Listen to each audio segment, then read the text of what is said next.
And I think probably just helps with technical issues. So, yeah, that would be great. Thank you, Sarah. All right, so welcome to people coming in 2 minutes early. We have a question on the screen for you to have a go at on Slido.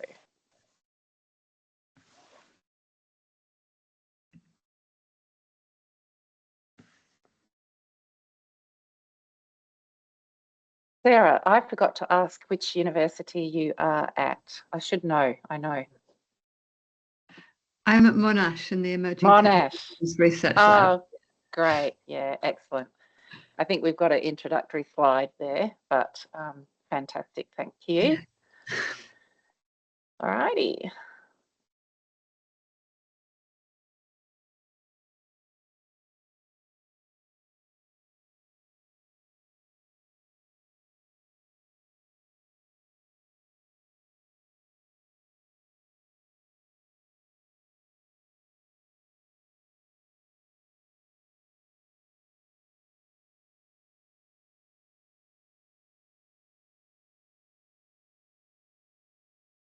So welcome people who've joined. Hopefully you can see those questions that are on the screen. And before we kick off, I'm just inviting you to go to slido.com and then you put in the hashtag WinR and just answer. There's very simple 4 questions about how you spend your time after work.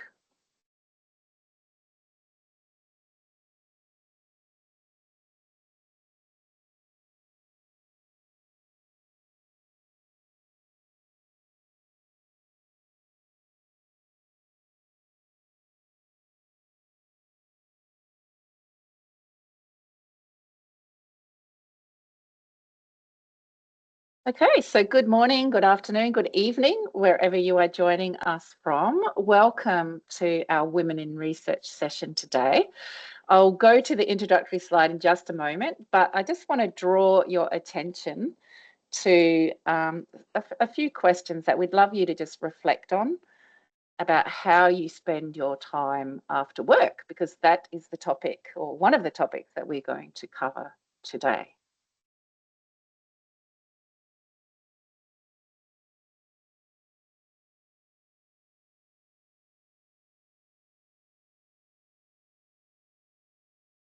All right, well, hello everybody. We will start on time because we always run out of time, and so it's better that we get underway. So my name is Sharon Parker, and this is the 33rd webinar that we have run in the Women in Research series. Today we're going to really delve a little bit more into this topic of how do we recharge from work, or refresh, or reset, or reclaim, whatever RE word you want to use.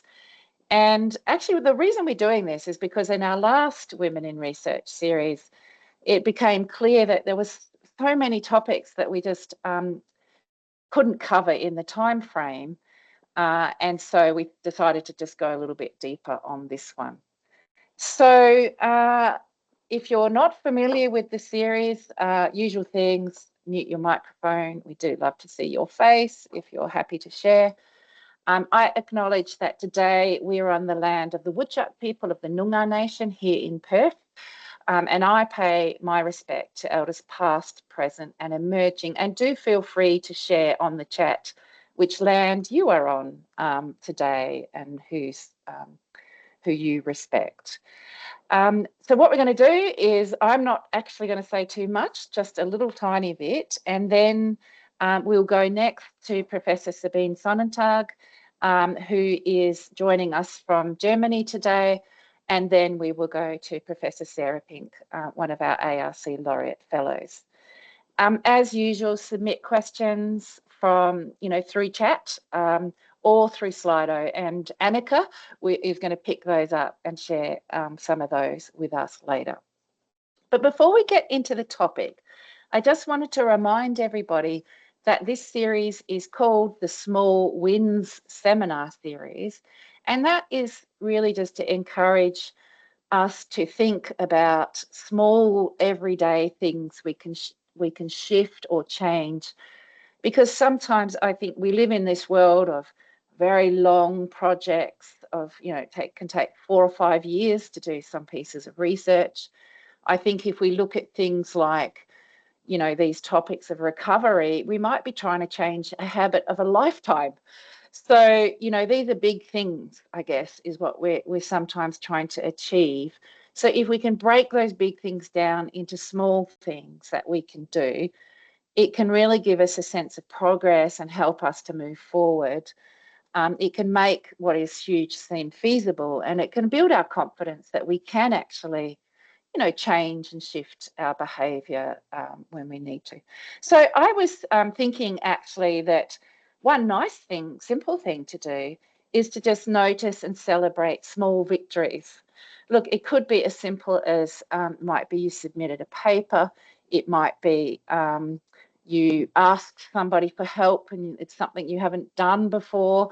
It could be anything small that you have done. Just actually noticing that you've done those things and celebrating it in a small way. Might be having a cup of tea after you've approached a really difficult piece of writing. If you can think of something, feel free to share it in the chat. One way that you've noticed or celebrated a small win. It might be a win by other people, but it could be a win by you as well. Just to share one of the ways we celebrated a small win, and that's why I was thinking of this actually, was some of you know that we've submitted a Centre of Excellence application, which, is like the monster, is a monster, it's a beast, and takes, almost, it takes years actually to get these things in. And we got it in. We do not know whether we will be successful. We do not want to. Do not want to, even think about that at this point in time. But we wanted to celebrate that we got the damn thing in, and we're proud of our effort. Thank you, Isabel. And so last night, just the team here in our local team went out and had a nice little dinner, and that's all about just saying, irrespective of the outcome, let's celebrate that we did something great, which was actually get this application in. So any small ways that you've celebrated, either for yourself or others, please feel free to share. And leaving my house is a small win. Thank you, Justine. Love to hear more about that. Or we're getting lots now. I submitted my first draft of my I submitted my first draft of my first chapter of my thesis last week. I haven't celebrated though. So Kelly, what is something you could do to celebrate that? A nice walk, a cup of coffee with some friends? I don't know, but I think you need to celebrate. That is actually quite a big win, I would suggest. So I introduce and remind you that small wins are important because I think it's particularly important in this world of recovery, which we're going to talk about today. And in fact, when we invited laureates to contribute to this topic, and thank you, Sarah, for agreeing, we actually had one laureate write to us saying that she would love to help, but she's actually so bad at recovery and she hasn't taken a holiday in years, and works all the time, etc., that she didn't think she'd be very good at this topic. And I tried to persuade her that actually it's good to hear about people who are struggling with some of these topics too. But so that's a big shift. If you're in that situation where you haven't had a holiday for a long time and you work all the time, what's more, so what I would encourage, if that laureate happens to be watching, is to think, what's just one small thing I could do, even if it's just 5 minutes a day. But on that note, I would love to introduce you to Professor Sabine Sonnentag, who is a world expert in this topic of recovery and has been doing fantastic research on this topic for decades and has, probably 60, 70,000 citations, I'm guessing. So I will allow you, Sabine, to say a little bit more about yourself, and I'm going to stop sharing my slides and we're going to hopefully seamlessly transition to your slides. But welcome, Sabine. Thank you for joining us from Germany. It's very early there. we very much appreciate having you here.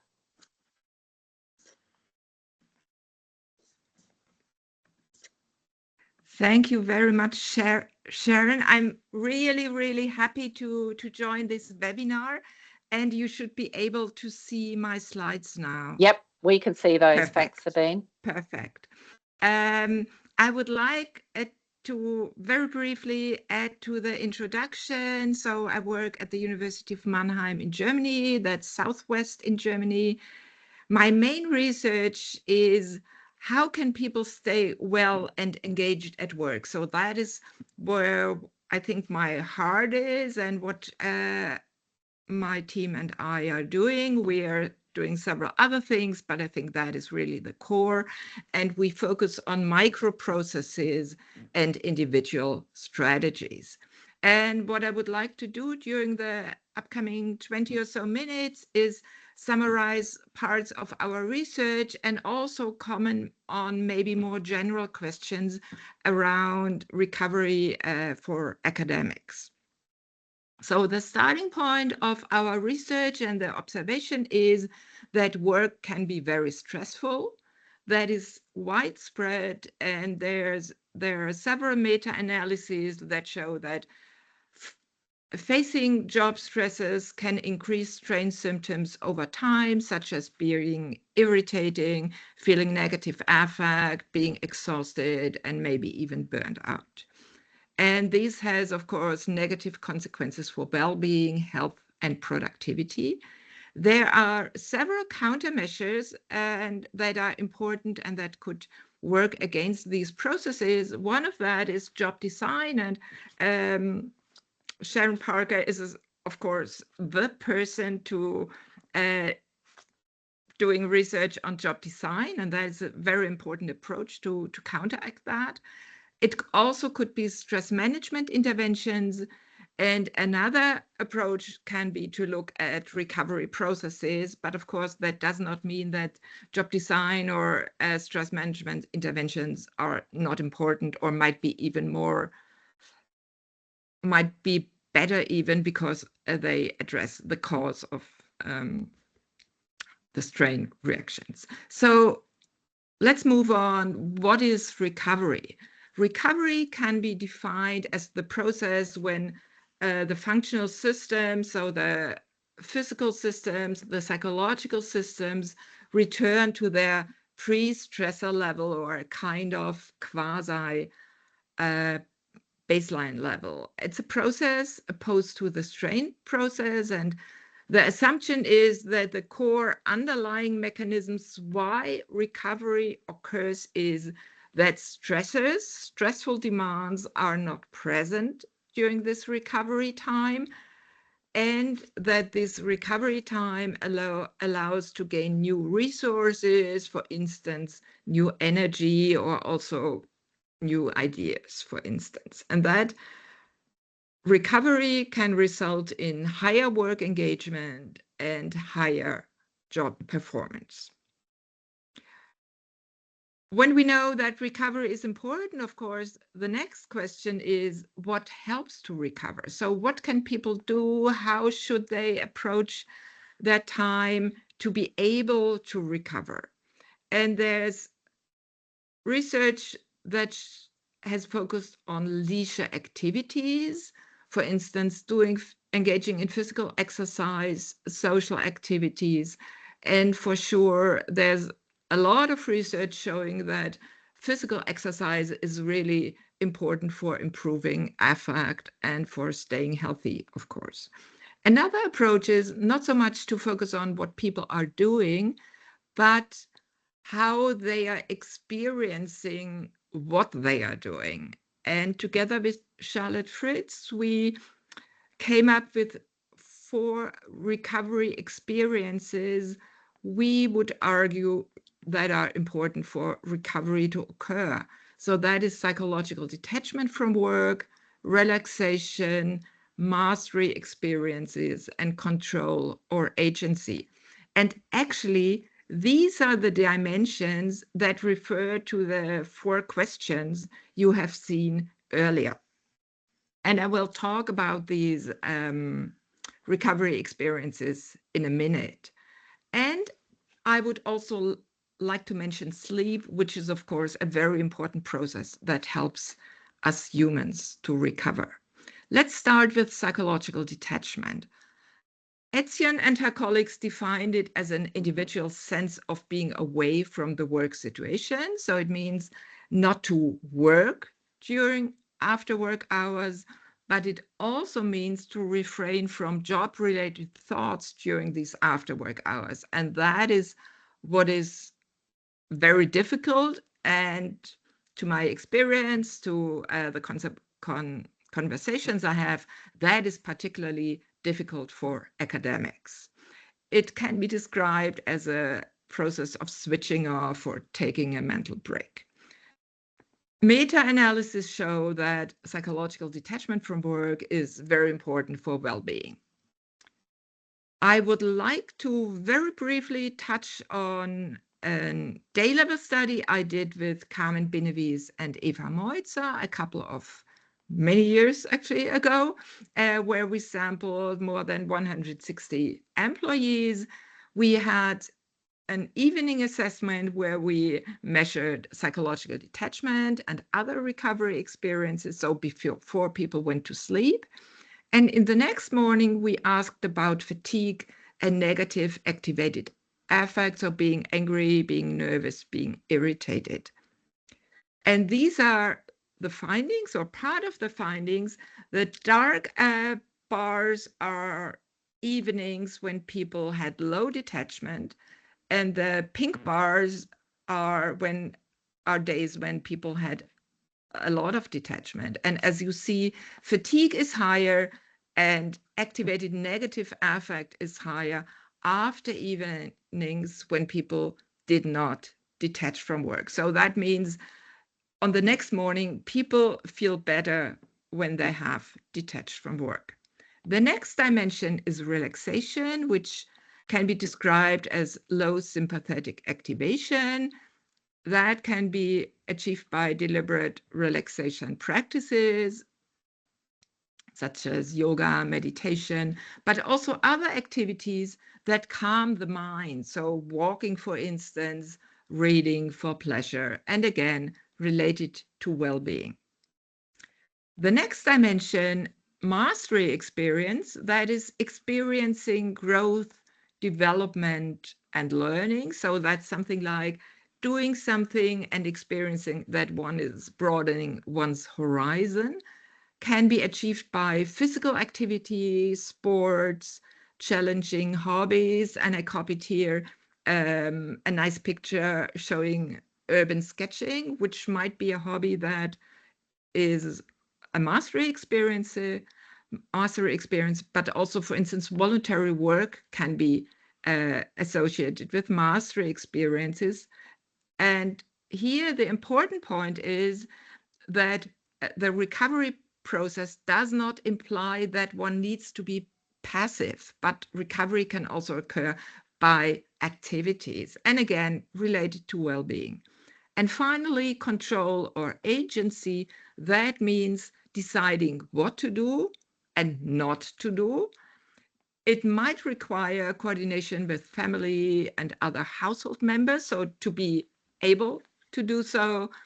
And it might also need some planning, so that one is able to experience what to do and not to do. Again, related to well-being outcomes.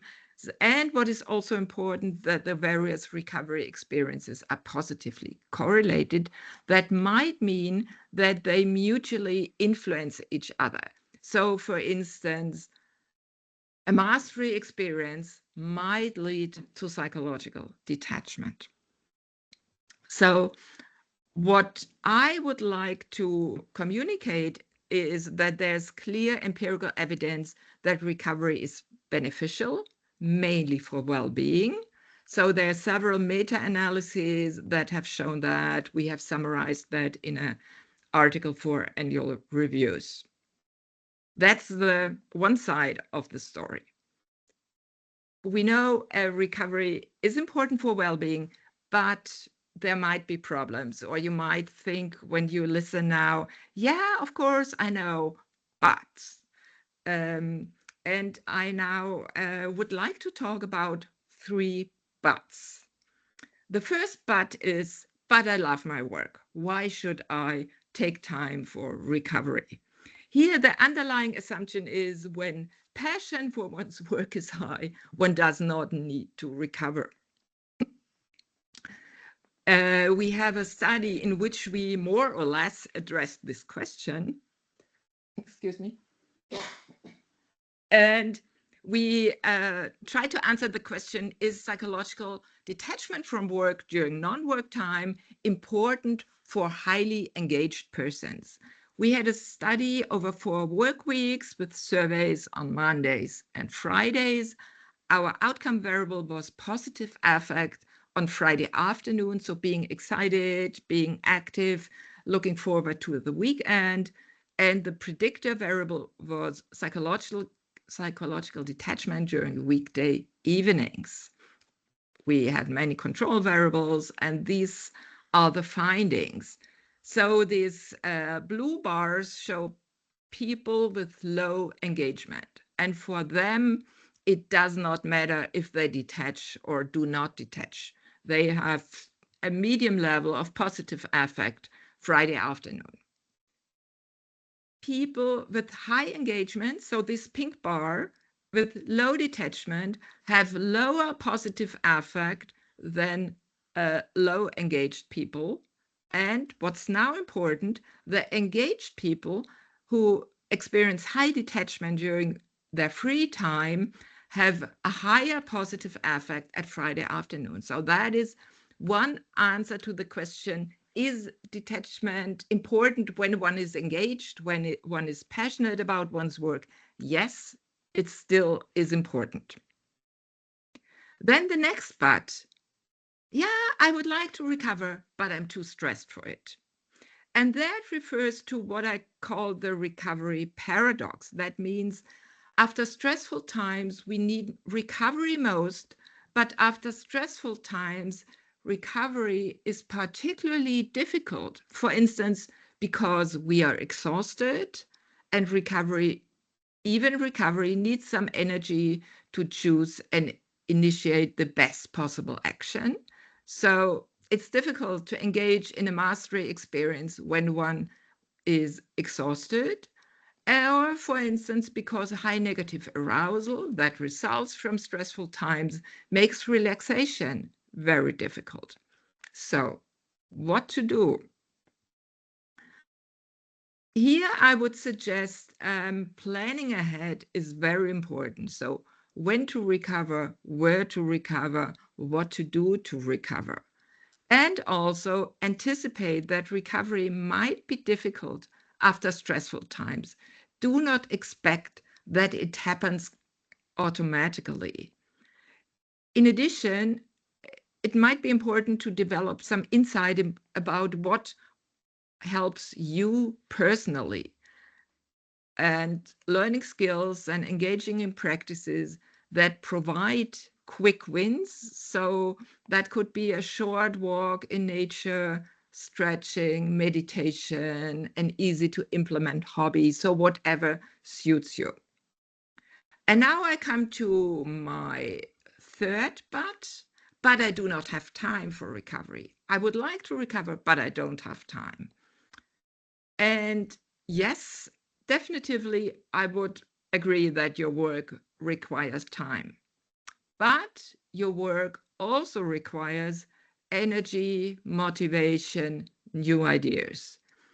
And not taking time for recovery might provide additional time, but it depletes energy, makes it difficult to stay motivated and to have new ideas. So, and time without energy, motivation, and new ideas often is lost time. And one additional thought that might be very specific for academia. Work in academia is endless, or at least it seems to be endless.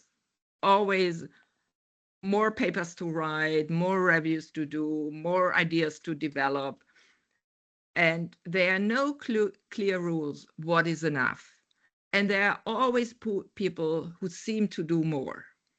So, and what I think is important in this situation, that we as academics develop our own personal and really personal frame of reference, what is enough, given our specific life situation and our career stage, of course. And so the question you might want to ask you is, what is realistic for you? How much time do you need for recovery? And people differ how much time for recovery they need. And of course, that might also imply to work less or to do work more effectively and saying no more often. So to conclude, I hope that you love your work. Yes, you might be stressed. You might think that you do not have time for recovery, but nevertheless, try to make time for recovery. Thank you very much for your attention. Thank you, Sabine, for that very, very clear, evidence-based and compelling case for more recovery. And I mean, one of the things that I hear you say, and maybe we have some questions about this later, and this is the personal, mistake probably I've made in my own career, is, you sort of wait for the big long holiday. And you sort of kill yourself to get to that holiday. And as some of the people in the chat have been talking about, you sort of kill yourself after you come back from the holiday. What would be your thought about that? Because I'm getting the sense that maybe you're suggesting smaller wins almost than that. Yes, definitely. Thank you for the question, Sharon. I mean, the big holiday is nice, is good, is important. But I think we all know this, before the holidays, these are crazy days to get things finished. And when we come back, it's even more crazy because thousands of emails and papers to read, So I think one thing there, what I sometimes try to do is having 1 or 2 days coming earlier back from a travel and trying to do a little bit of thing before really starting to work so that it gets less crazy. But on the other hand, just waiting for the holiday does not help. So I am deeply convinced that we need recovery time outside the holidays. Maybe that cannot be every evening, that may even not be able on every weekend, but it would be good if it would be possible. But and people are different, their family situations are different, but I think we really need time on a regular basis, and in an ideal situation, really on a daily basis. And if it's just 15 minutes before going to bed to slow down, or having quiet 10 minutes, if it's possible, in the morning, or doing a walk during lunch break or whatever, but doing a little bit of slowing down and trying to forget about work actually, and also to think of other things, doing other things. And Thanks, Sabine. And I just wanted to sort of ask you that, because it does connect with that idea, that we discussed earlier about small wins. And I think that's personally the thing I've learned most from your research, is that, it needs to be more regular than this one holiday a year. And whether it's daily, or like you say, it might be every 2 or 3 days, but thinking like that rather than this sort of saving up for this big magical recovery period, but knowing that it's not going to, I think the effects fade fairly quickly. So thank you so much. We're going to ask you more questions later. But at this point, I'm absolutely delighted to introduce ARC Laureate Fellow Sarah Pink. And welcome, Sarah. It's the first time that we've had you come to the Women in Research series. So for people who don't know Sarah, she is a futures anthropologist, which is such a cool description, and a documentary filmmaker. So I think on another occasion we need to have you back to hear more about that. But she's the director of the Emerging Technologies Research Lab and the Futures Hub at Monash University. She has an amazing CV, and I know that someone will put it up on the chat, so I don't need to go through it all. But welcome, Sarah, and looking forward to hearing some of your, more personal experiences or tips around how you recharge or refresh or reclaim your time and energy. Thanks a lot, Sharon, and thanks so much for inviting me. First, I want to acknowledge that I'm speaking from the lands of the Wurundjeri people of the Kulin Nations, and to pay my respects to their elders, past, present, and emerging. This is 2025 is a really interesting year for me, especially when giving talks, because I got my PhD in 1990. I submitted my PhD in 1995, and in that year, I started my first job before I was awarded the PhD. I bought a house, submitted my PhD, and also did several other several other kind of personal landmark life events. So it was that year when, I did everything at once, and life kind of turned into, I suppose, what it's now kind of flowed out into being. So I think for me, this is a great moment to reflect on that and to talk about some of the ways in which I've kept my energy for my career over those 30 years. And I would also just say a couple of kind of anecdotes about it was that, I got my first job. It was a teaching job, a very heavy teaching load in my first year. I didn't even know what a research fellowship was. In the UK 30 years ago, it wasn't really even something you thought about. And I think things were extremely different then as well. And I want to emphasize that. But so those 30 years ago, I was so passionate about teaching and moving into a teaching job after my PhD that I prepared all my courses before I even started the position. So work-life balance is probably not that laureate fellowship who's going to be brilliant about talking about all of those aspects of work-life balance. But for me, part of it is, and I'll come back to this again, it's about doing the things that you're passionate about, doing the things you really want to do, but also balancing that with the things that you really have to do to survive, and to also kind of accomplish and complete the things you've committed to do, and things you've promised to do as well.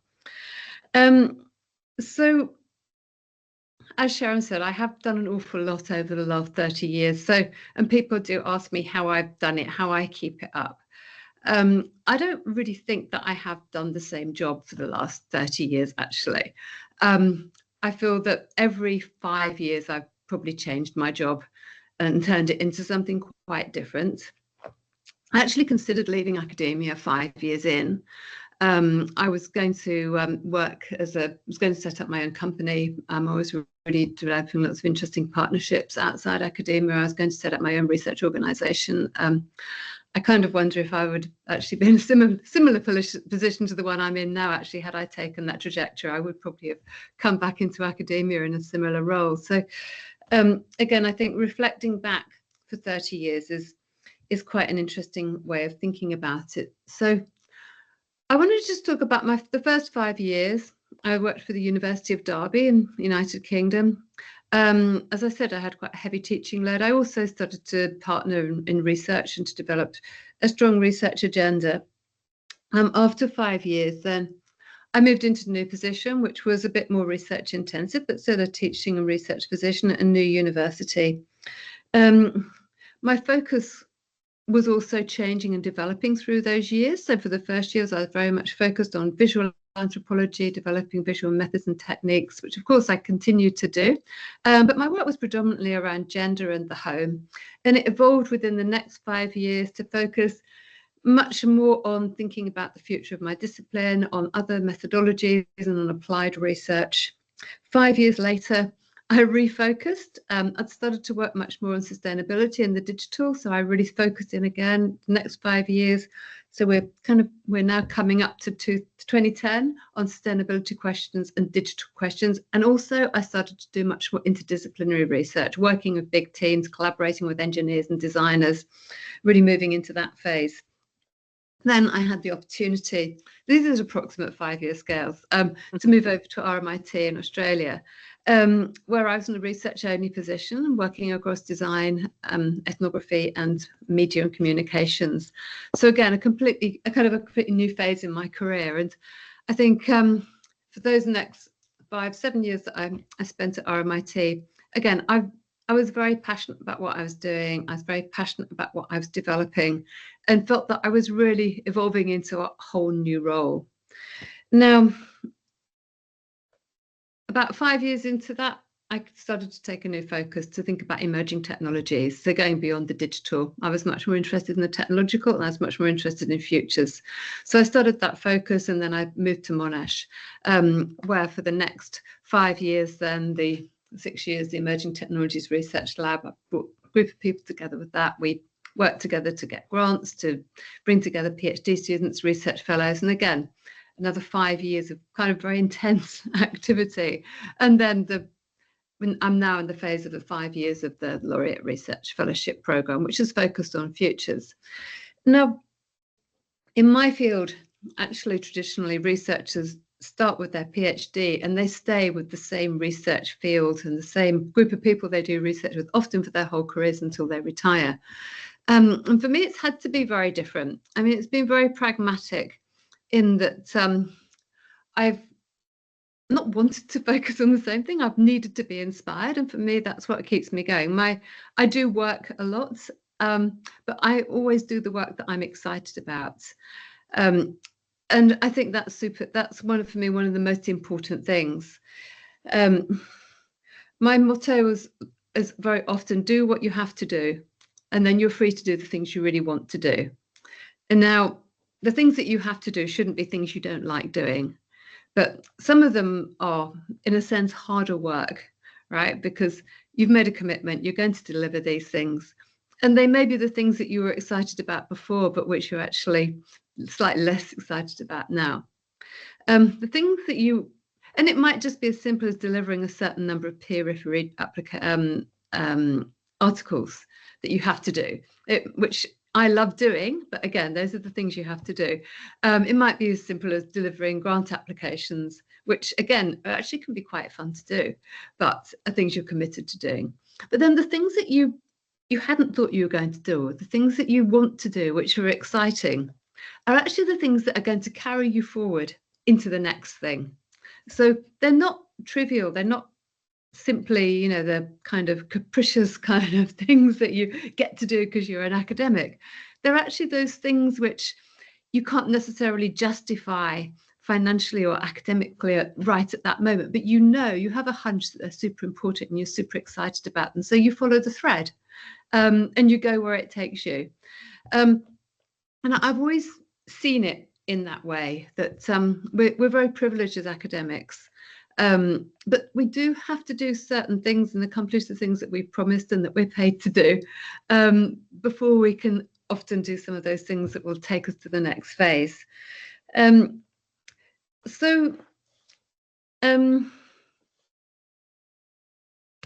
to carry yourself through that process? I think for me, things that I'm excited about are also the things that I feel that help me to recover, right? That help me to relax. And I know that it might be the wrong thing to say, but I love writing. When I write, I feel like I'm in my home, I'm in my place where I'm happy. And it really makes me feel relaxed. It makes me feel accomplished. It makes me feel relaxed. I've written all my life. Of course, I only started academic writing when I became an academic. But other people, that's my thing. And of course, it benefits me because I'm meant to write. But I love crafting when I write. And I love crafting academic work. I love writing up ethnographic work because it's about crafting, it's about telling stories.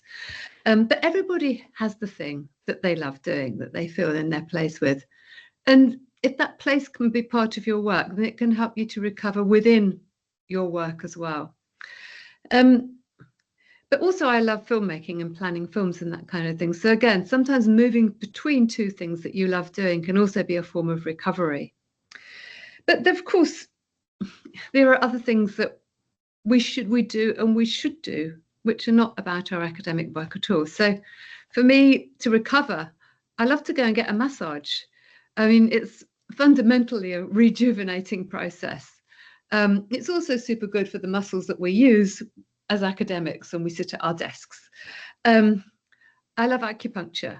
I find it fascinating, but I also believe, of course, it has amazing health benefits. I love to go for a walk. Going for a walk for me is a wonderful treat. in the middle of a work day. Just leave my desk and go for a walk if it's around the block or if it's a bit further. I think, and also to do those things at strategic times of the day. So I would very unusually go and have a massage or acupuncture session at 9 in the morning, because that's the time when I actually love to do my work, right? But time those things. If you have to go and do something, there's a session that you need to have, do it at the right moment in the day for you so that it can be rejuvenating.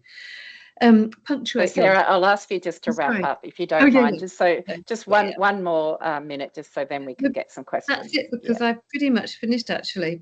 Other tips I would say: cinema, theatre, schedule them in, and say no to long Zoom meetings unless they're this length and for super exciting things like the thing we're doing right now. Thank you, Sarah. That's a lovely note to end on.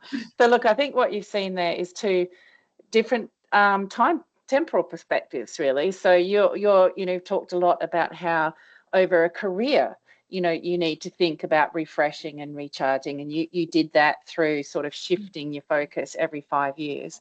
And then Sabine, you've talked more about the sort of more daily or regular sort of recovery experiences. And I think it's fantastic that we think in both those ways. What can we do on a daily basis, and what can we do on that sort of longer term perspective? And actually, I just would add, we've just a study that Gillian Yeo has been leading, and not sure if she's listening, but she's just completed a study that I'm involved in, where we got people to basically, instead of, how these days everyone's on their phone all the time, so people never just have little moments of contemplation. Like if you're at a queue for the coffee shop, you whip out your phone. So we did an intervention where, with some MBA students who are super busy because they study and work full time, we got them to actually just not do anything, do nothing for those little minutes. And then with the other group, they use their phone, and we saw benefits also in people's well-being just by that tiny thing of not whipping out your phone every time you get a little bit of a break, and just having a few moments, which we used to do once upon a time, but now we're all so tethered to our phones, we don't do that anymore. So look, thank you guys, so insightful. But let's now love to introduce Annika, who is going to share with us some of the findings from the little survey, if anybody did it, and also ask some provocative questions of our panel. Yes, exactly. Thank you, Sharon, for the introduction. I'll share my screen so we can all see the results from the poll. Can you see my screen? Yes. Okay, awesome. Great. So this is the first question. During my time after work, I forget about work. Most of the people answered disagree. If I'm not mistaken, that's the psychological detachment question. Yep. Is that correct, Sabine? Yes. Yep. Any thoughts on not that? much detachment happening. So that's interesting. What's the next one? The next one is during my time after work, I do relaxing things. We have more agreement on this one. So that one is relaxation, right? Then we have this one. During my time after work, I do things that challenge me.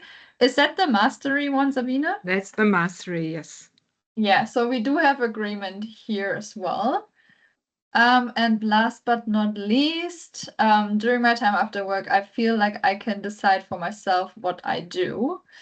And that was, what was the last I mentioned again? It's control or agency.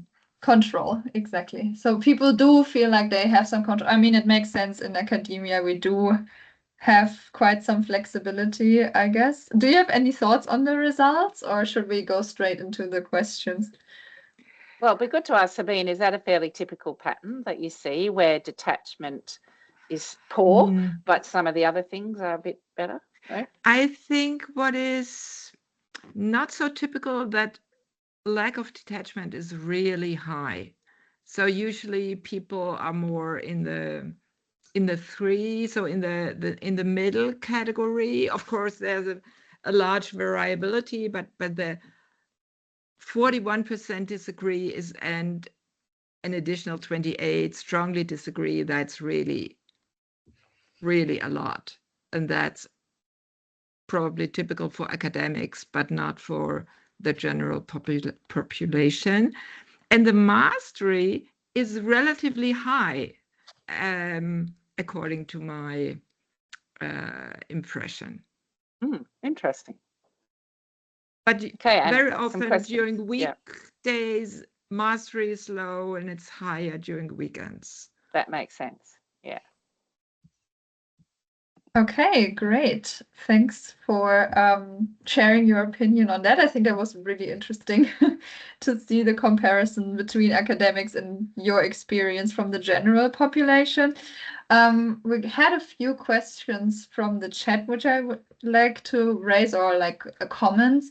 So first of all, we've had people suggesting solutions to recovery in the chat, and someone said long holiday, where everyone takes time off, like in France, like people take off all July and all August most of the time. Or someone also gave the example of in Australia how that's the case around Christmas. So around Christmas and usually the January, that's summer holidays in Australia. So a lot of people take time off at the same time. Do you have any thoughts on that? Is recovery in that time easier because no one is reachable anyway? Does it make sense to take holiday more in that period of time? Or any thoughts on that? Maybe Sabine, you want to start? Yeah, at least from my personal experience, I think, yes, it's easier to take time off when others take time off as well. And it's more, things are piling up when you're on vacation and others are working, and then coming back is, I mean, it's an interesting question. What would happen if really everyone would have, or 80% would have the vacations during the same time period? And also, I think slowing down, as so to speak, as a society over certain periods of time is also an interesting experience and might be helpful for having a slower pace. Of course, that's not for everyone in an entire society, but generally, I think that also, of course, the context, the environment, the social environment, that is important for us. Yeah, thank you. Sarah, do you have anything to add to that?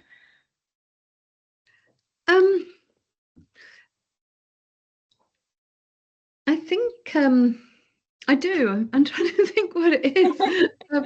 I think that we don't work at the same pace all the time, and I think for me that's what I was kind of reflecting on as you were talking. That there are some days when maybe we just won't achieve the pace that we thought we would, or we hope we would, and we shouldn't worry about that because we need to stay confident that it will come back.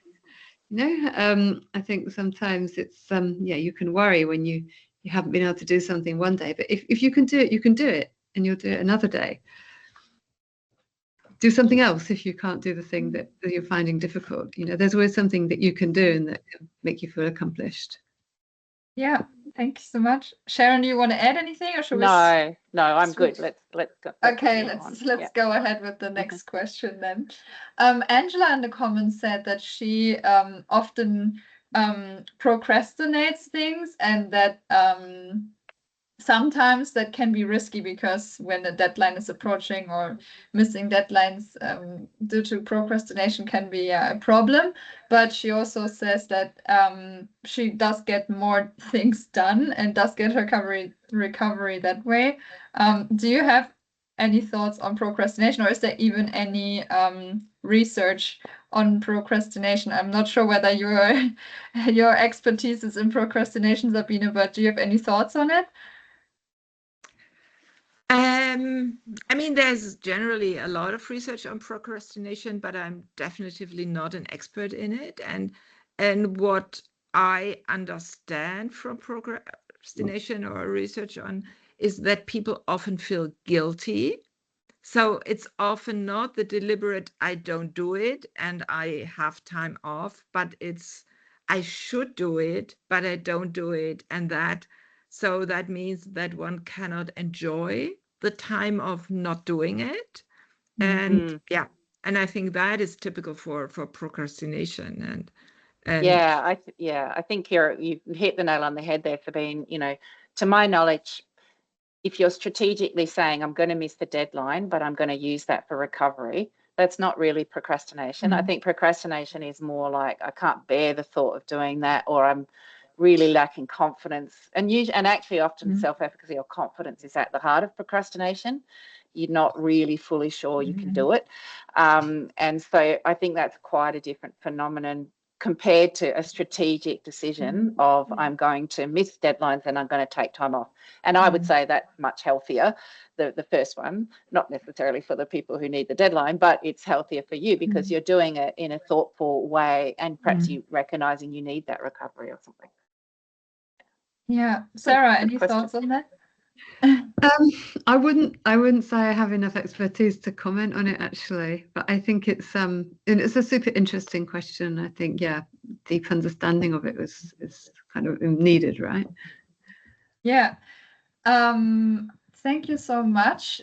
We do have other questions relating boundaries and how can we set boundaries. A lot of people asked us, especially when they are in a workplace where a lot of people work overtime or it's expected from you or you're surrounded by workaholics, and you actually have your own boundaries and you try to set them.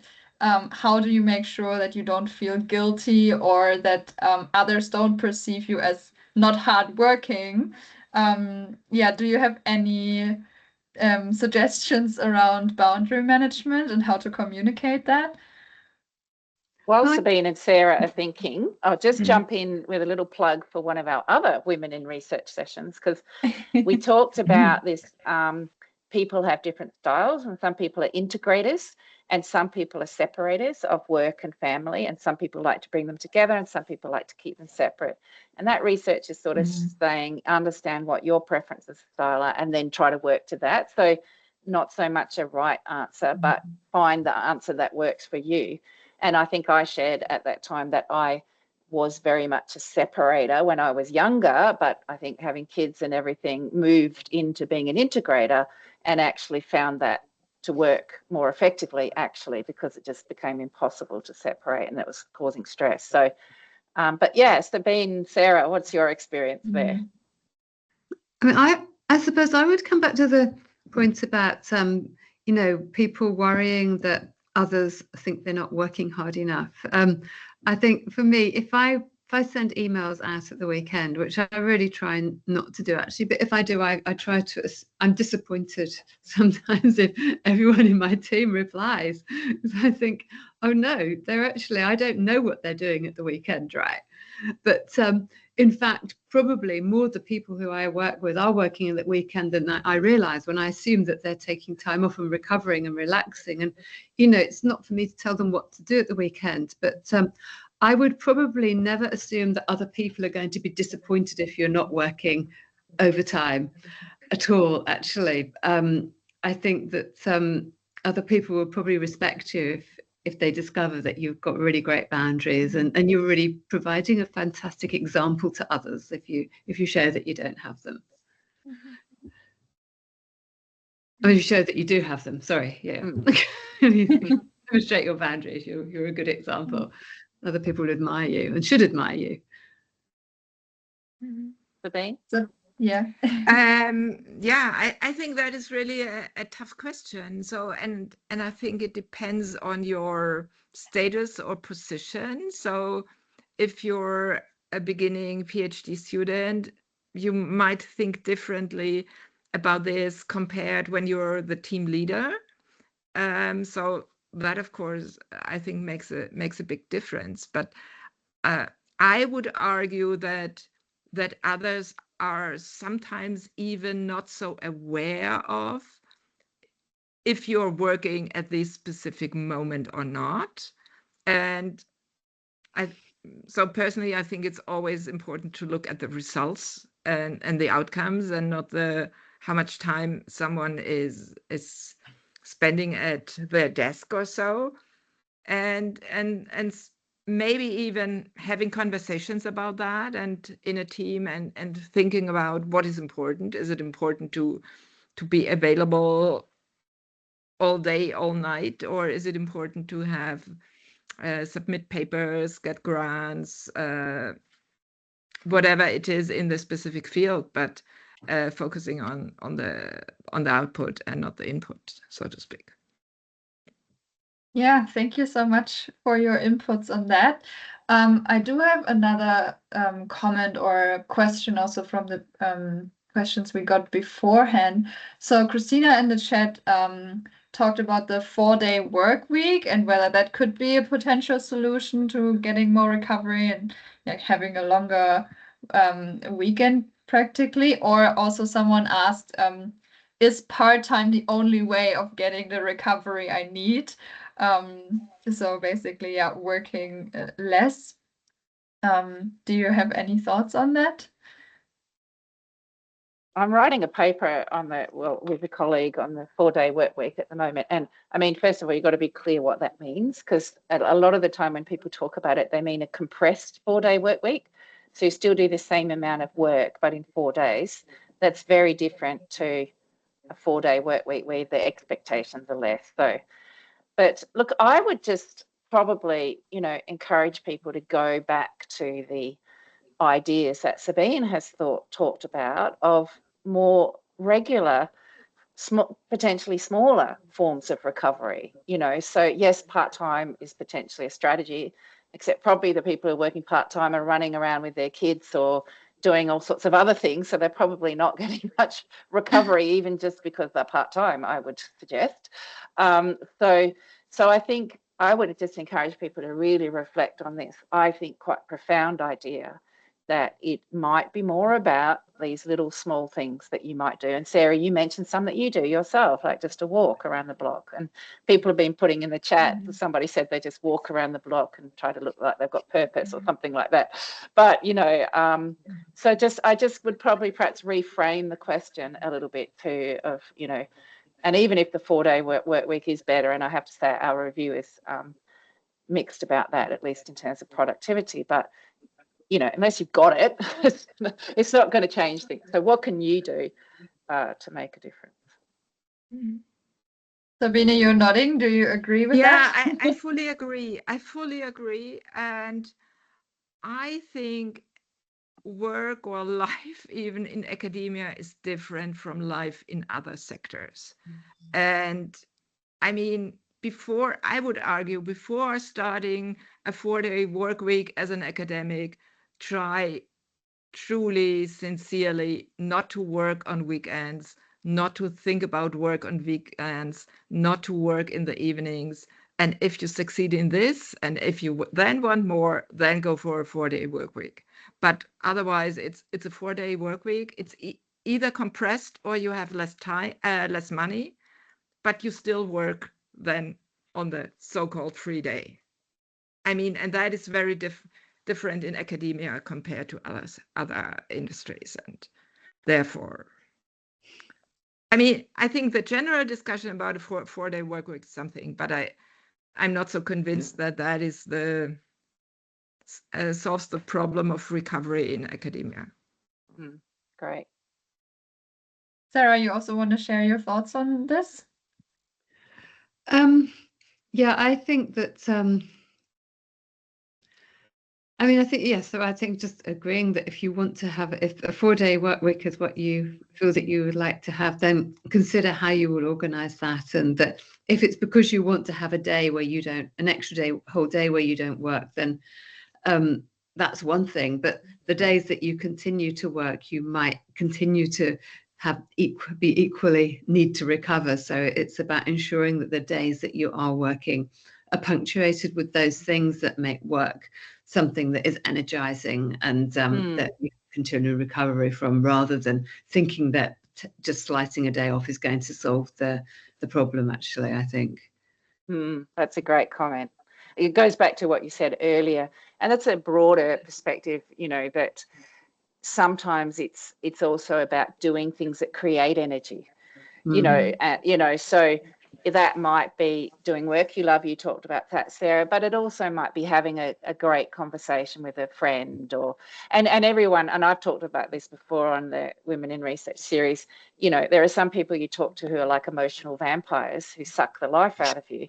You know, you might want to avoid those people when you need a bit of energy, and find the people that actually are energizing. So I think that's a really great way to, and we're probably just about going to have to wrap up, and maybe I will make that the final point, that, you know, there's some great ideas of recovering, but also this idea of replenishing your energy through doing things you love, or talking to interesting people, or again, they could be small things too, that reinvigorate you.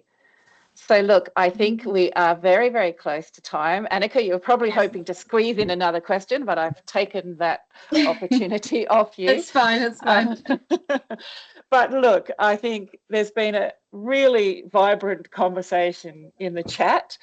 Thank you so much. We've had, as usual, fabulous people coming, Sabine all the way from Germany and Sarah from Monash. Thank you so much. Annika, the team behind the scenes always do a fabulous job. Isabel and Eleanor, thank you. And of course, we cannot have these sessions without you. Please join us again in a few weeks. We're going to be talking about writing and being productive, a very important topic. So I think we will actually sign off 1 minute early. So thank you all. You've got 1 minute to do some stretching and have a bit of recovery. All right. Thank you, guys. Thank you, everyone. Thank you. Bye, everyone. Bye. Thank you, Sabine. Thank you, Sarah. I think Thank you. everyone is